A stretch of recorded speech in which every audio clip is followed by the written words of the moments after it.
Atlantis. Okay. And just like the whole my spiritual journey with this piece of wood, representing the divine feminine in all its apparitions, and the confirmations that I received on the way, like miracles, intercessions, keys, like of essentially a grail quest. So when Joseph Armathia came here and he built the first church, inside the Holy Trinity was the Holy Mother, the Holy Father and the Holy Son. Then he built the first church dedicated to the Holy Mother, where the Abbey is now. And funnily enough, in the floor plan of the first kind of proper church dedicated to the Holy Mother, there was the Star of Isis was in that. But I know nothing. I'm just like guided to do those things, and I dedicated my entire life to that for like 20 years now. And it kind of went, yeah, it's all about oil lamps with 7 flames, and the divine feminine being like reinstated in the landscape of Glastonbury, because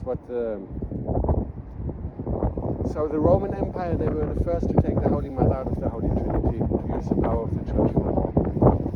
Then what they did with the sacrifice of Richard Whiting and the destruction of the Abbey was the English crown tuning into that kind of energetics, like, oh, now we are taking the divine feminine out of the Holy Trinity, and we try to eradicate every trace of her from the Glastonbury landscape. And this was the moment. So Joseph Armathia was granted, when he built the church, the local tribes said like, oh, we grant you the 12 heights of Glastonbury as a sovereign state for the divine feminine, because the locals at that time, they knew about the ancient times of Atlantis, when this was the portal of Isis of Atlantis. And right now at this moment, they're cutting off a twig of the Holy Thorn in front of St. John's Church to give the sovereignty away to the crown, for them to have it on their table. And it's literally a spell. It's a spell of war. This is the spell of war, and the whole town goes like, oh, what a beautiful ceremony. Oh, really? Yay, Holy Thorn blessings for the crown. And then I'm like, guys, remember the Holy Thorn, Joseph Armathia, divine feminine, crown, going like, no more of this divine feminine here. We want the power of the church for war. Yeah. And now every year they cut off a twig of that Holy Thorn, symbolically, like, here's our sovereignty of the 12 heights of Glastonbury dedicated to the divine feminine. There you go, have it. And at this moment there's the mayor, the gay priest of St. John's Church. I'm the mayor. And the mayor, and they're cutting off that Holy Thorn now with a ceremony like la la la la la, and here we give it to the crown, so that the crown can have that Holy Thorn on their table for Christmas. And the crown goes like, ha ha ha, they still didn't get it.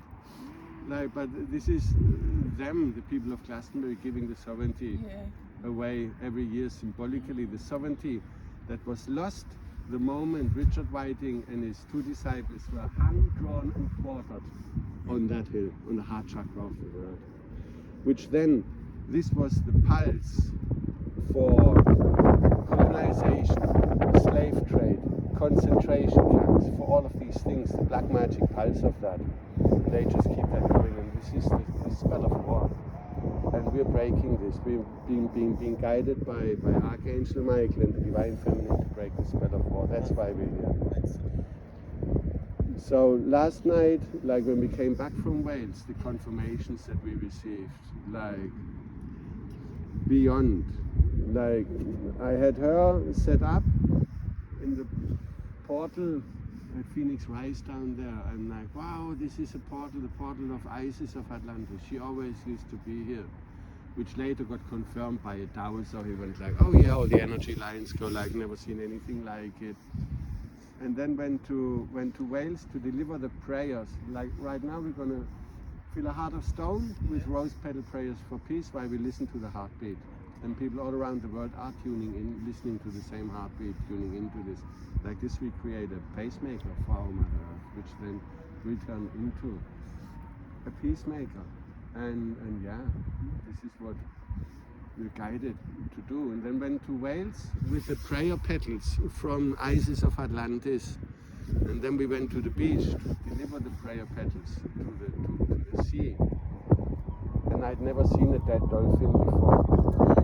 But there was a dolphin on the beach waiting for the prayer petals to be released. And then the woman that went with me there, she like has a picture in her bathroom, a hand-painted picture from the oracle deck. Do you have from exactly this flipping oracle deck? This is beyond. Sarah's got a picture of that, and I can show you the card in there. But there were like 3 spirit dolphins and a key, and I'm like, whoa, this is another key to the quest. All of this is essentially the great quest for the Aquarian Age. And with this whole kind of great story, I find myself inside St. John's Church. The flames of the Holy Grail, which the priest put in front of the high altar during the memorial service of World War I and the fallen soldiers and everything. And this was the moment when I took the energies of the Grail story away from the church, carrying it in my heart, guided, and the confirmations that I've received since then. Blessed, humbled, That's beautiful. No, this is massive, and it's so the beauty of all of this has got me on my knees in awe, with mouth wide open, blessed, humbled, thankful. And I know you can feel the truth of everything I say in your heart, and that's why. And there is literally tears of joy in heaven as we're doing. Tears of joy in heaven.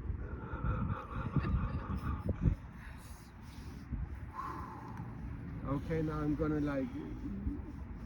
I've got to set up everything. I'm gonna connect the speakers to the laptop, and then you will hear a heartbeat. And there will be 7,000 of those heartbeats. And this heartbeat has been created, the sound of this heartbeat created by the walls of St. John's Tower. The sound created by the walls, very special. And then I was guided to like extraordinary vibrations.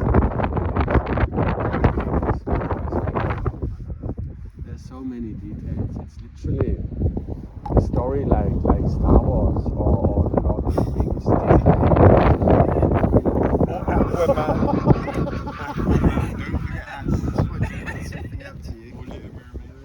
I noticed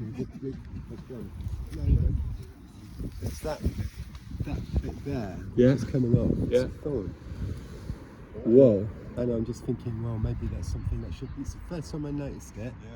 And I do inspect the tree very sort of like. No, but this thing hasn't been there. That one hasn't been wasn't there. No. This was broken off a long time ago. Yeah. But I didn't see that. But that was not there. I even took pictures of it. Yeah, me too. And that's just mysteriously appeared, which suggests to me that it needs to be going in there. It needs to be going in there. This is bonkers, because I had a look at it. That was not there. It wasn't there. Last night when In fact, I've got pictures. Last night when I went to St. John's Church, Yeah. I broke a twig off, but as I broke the twig off, the thorn of that twig fell off, and I'm like, well, I don't need a thorn then. Yeah. Okay. That's just so bizarre that that's there. That is. Yeah. It's a miracle. Well, yeah. And the mayor I just was don't stood understand next to how it. it's, unless it's been put there Like he by went in someone. his robe. But if it's been put there by someone, then it would just come off really easily. But it does seem to be attached. Shall I just try and just see whether it's? No, it's growing on there. Weird, isn't it? This shouldn't happen. This suggests to me that it needs to go in there. Yeah.